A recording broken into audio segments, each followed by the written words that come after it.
को अपमानित करने के लिए, शोषित करने के लिए और न्याय का ढकोसला करते हुए उन्हें वर्षों न्याय की प्रतीक्षा में तड़पाने के लिए बनाए गए थे। यदि आपकी सभी समस्याओं का निदान हो रहा है, आपके गुलामों के नियम कानून में आमूलचूल परिवर्तन हो रहा है, आपकी प्रशासनिक व्यवस्था पारदर्शी, अकाउंटेबल, संवेदनशील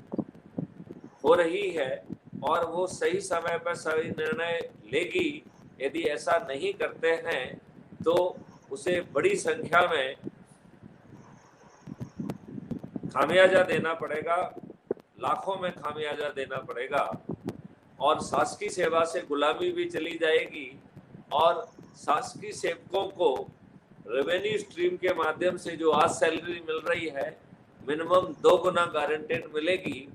और भारत शासन पर या शासन पर इसका बोझ आधा हो जाएगा। तो आम के आम और गुठलियों के दाम, किसानों की आमदनी 5 गुना, मजदूरों की आमदनी 10 गुना, एक परिवार की आमदनी 2 लाख रुपए, 1 लाख रुपए की आमदनी और 2 लाख रुपए की क्रय शक्ति, वो भी गारंटेड, उद्यमियों की अलग से गारंटेड।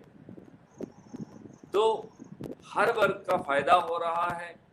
खर्च भी चुनाव व्यवस्था मिल रही है, टैक्स फ्री भारत मिल रहा है, कैश फ्री भारत मिल रहा है और ताज भी आपके सिर पर है, क्योंकि क्राइम फ्री भारत अपने प्रतिनिधि को टिकट नहीं दे रहा है, वो अपने चंद्रगुप्तों में जो अधिक से अधिक लोगों को जोड़कर मेरिट लिस्ट में आएगा उसको टिकट दे रहा है। मेरा ये मानना है कि संगठनों से बात करके और उन संगठनों के लोगों को उपाध्यक्ष घोषित किया जाए, उपाध्यक्ष जो है सहायक उपाध्यक्ष 2-2 बनाए और 4-4 कार्यकारिणी के सदस्य, इस प्रकार 36 लोगों की ये टीम हो जाएगी और जो सबसे अधिक एक्टिव होगा उसे अध्यक्ष बनाया जाए। ये सबसे पारदर्शी और बेहतर तरीका है, यह सभी लोगों को जोड़ने का तरीका भी है। लिहाजा मैं जो है आप लोगों से अपेक्षा करता हूं और इस वीडियो के माध्यम से कि अब विलंब करना ठीक नहीं है। लिहाजा जो भी अपराध मुक्त भारत मिशन की पार्टी, श्रेष्ठ आत्मनिर्भर पार्टी, श्रेष्ठ आत्मनिर्भर भारत पार्टी, जिसको हम सब पार्टी कहेंगे, ये सबकी पार्टी है, तो सब पार्टी श्रेष्ठ आत्मनिर्भर Bharat party crime free Bharat mission की पार्टी है।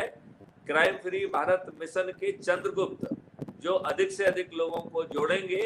उनको टिकट देगी और चंद्रगुप्त का सर्टिफिकेट भी देगी। लिहाजा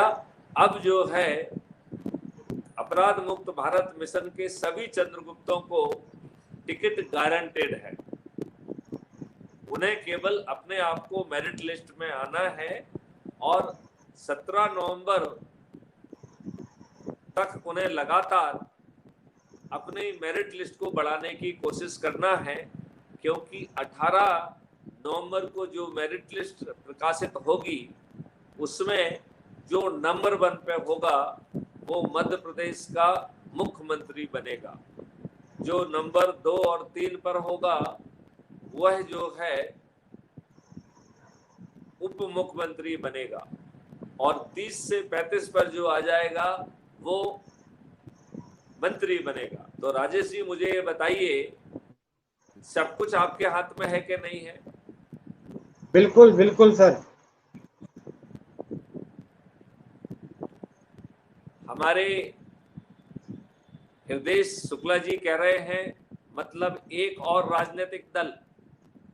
जी हां और जी नहीं दोनों को